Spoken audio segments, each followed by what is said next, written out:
অহংকার কাকে বলে? যারা সত্যকে মিথ্যা বলে মেনে নেয়, সত্যকে মানার চেষ্টা করে না, মিথ্যা বলে যারা চালিয়ে দেয়। আর যারা মানুষকে হেয় তুচ্ছ তাচ্ছিল্য করে, যারা মানুষকে হিয়ানত করে, তুচ্ছ তাচ্ছিল্য করে, মানুষকে মানুষ মনে করে না, গরিবকে মানুষ মনে করে না, এটাকে অহংকার বলা হয়। এই অহংকার কারণেওয়ালা আল্লাহর জান্নাতে যাবে না, পাবে না, পাবে না। আমার দিকে দেখেন, ক্ষমতার অপব্যবহারের এবং ক্ষমতার অহংকার অনেকে দেখায়, দেখায় না? আমার দিকে দেখেন, আমার দিকে দেখেন। আপনারা একটু মুখ খুলেন যারা আছেন। বর্তমান পৃথিবীর বুকে সবচেয়ে শক্তিশালী দেশের নাম কি বলতে পারবেন? আমেরিকা। সবচেয়ে ক্ষমতাশীল দেশ কোনটা? আপনারা মনে হয় জানেন, একটু বলুন। কি বললাম? আমেরিকা। মানে সব দেশ ওর কাছে কাবু। ও যেদিকে চোখ না রাবে ওদিকে সবাই চলছে।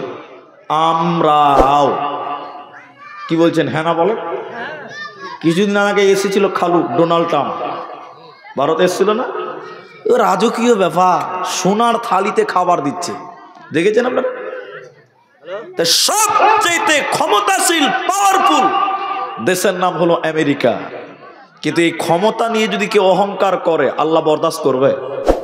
এরা কথা বলে না, করবে? করবে না। আপনারা খালি আগুন দেখেছেন না, শোনেন, সে আমেরিকা ক্ষমতার অপব্যবহার করতে করতে এমন হলো অহংকার, নিরীহ মুসলিম শিশু, নাবালিকা, মহিলা তাদেরকে কাঁদিয়েছিল আপনার কিনা ফিলিস্তিনে, গাজাতে। কত মুসলমান কেঁদেছে, কত মায়ের মুখ খালি হয়েছে। আমেরিকা তখন ক্ষমতা নিয়ে অহংকার করে বলেছিল, পুরো গাজা শহরকে আমি জাহান্নাম বানিয়ে দিব, নরক বানিয়ে দিব। কিন্তু বলুন, আল্লাহ অহংকার পছন্দ করে? সবাই বলুন। আপনারা দেখেছেন আমেরিকার একটা শহরকে আল্লাহ এমন ভাবে জাহান্নাম বানিয়েছে, আরে প্লেনে করে পানি ঢালা হচ্ছে, এরপরও আল্লাহর আগুন নিমাবার মতন ক্ষমতা পৃথিবীর কারো হবে না। অহংকার আল্লাহ মেনে নেয় না। আপনি উঠে জানেন। তারপরে শুনবেন, গত কয়েকদিন আগে দেখলাম একটা শহরে এত ঝড় আর এত বরফ পড়ছে, মানুষের দেওয়ালগুলো উল্টে উল্টে পড়ে যাচ্ছে, সেটাও আমেরিকা। কারণ আল্লাহ অহংকার বরদাস্ত করতে, সবাই বলুন, পারে?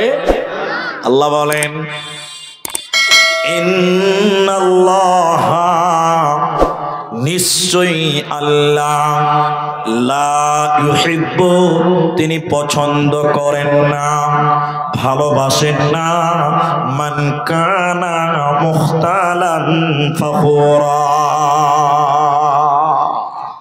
যারা ফাখার করে, অহংকার করে, আল্লাহ তাকে পছন্দ করে না, আল্লাহ তাকে ভালোবাসে না। এই জন্য মুসলমান সাদা মাঠা দুনিয়া গড়, পৃথিবীতে অহংকার করা যাবে না। আমার দিকে তাকান, আমার দিকে দেখে থাকেন। আল্লাহ নবী একজন সাহাবীর কাঁধের উপরে হাত রাখলেন, এরকম, কুন ফিদ দুনিয়া, কুন ফিদ দুনিয়া কান্নাকা গরীব আও আবিরুস সাবিল। দুনিয়াতে নবী বলেন, অহংকার মুক্ত হয়ে কুন ফিদ দুনিয়া কান্নাকা গরীব, তুমি গরিব হয়ে চলো, তুমি অভাবীর মতন দুনিয়ায় চলো, তুমি দাম্ভিকতা দেখাবে না, অহংকার করবে না, তুমি দাম্ভিকতা দেখাবে না, ও আবিরুস সাবিল, তুমি যেন একটা ফকির, পথের পথিক, তুমি দুনিয়াতে অহংকার করবে না, করবে না। হাদিসটা শুনবেন, বিখ্যাত তাবিঈ, তিনি তার দাদা এবং পিতা থেকে বর্ণনা করছেন।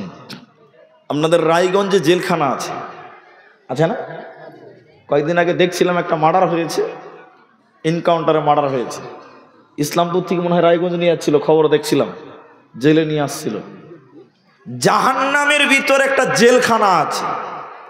জাহান্নামটা ভালো জায়গা নয়, ওটা তো সবাই জানে, কিন্তু জাহান্নামের ভিতরেও একটা জেলখানা আছে। ওই জেলখানাটার নাম আপনারা কেউ জানেন? জানেন না? ওই জেলখানাটার নাম হলো বাউলাস। সবাই বলুন কি নাম? বাউলাস।